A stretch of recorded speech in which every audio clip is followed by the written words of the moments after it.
name is Walt, and I'm the Senior Vice President and Group Creative Director at TBWA World Health.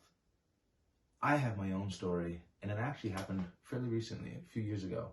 And it happened when I walked into an emergency room at a hospital. When I went into the emergency room, I went in for a pretty severe gash on my leg from a bike accident.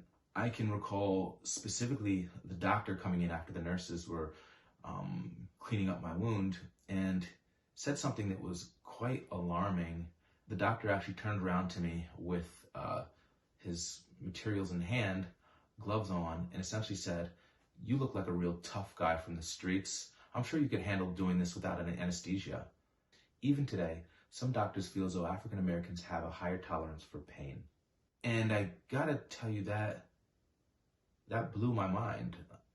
Part of me was thinking, does this doctor know what he's doing? You know, I wanted to get up and walk out of that doctor's office. My leg is bleeding all over the table. And what do you do, right? The thought never crossed my mind that maybe I should ask for another doctor. I guess it was because of shock that was actually said. My response was hell no, right? I want anesthesia. You should give me anesthesia. There's no way that I'm gonna sit here and have you stitch up my leg and go through this pain as if we're in World War I.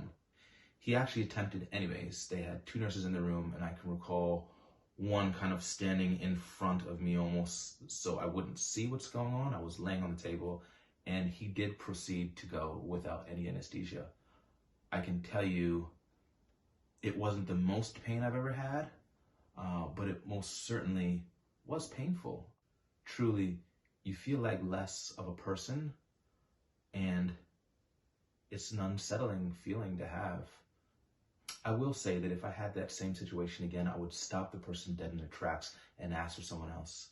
It's difficult to go back and think about how I would manage that situation now, but I can most certainly tell you that I know better, and no one should feel as though they're forced to do something that they don't want to do.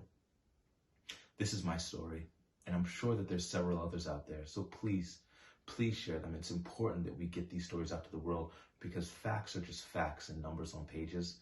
Stories truly allow us to understand someone else's experience and learn from them and be educated by them. Share your stories, please, at #BlackHealthNow.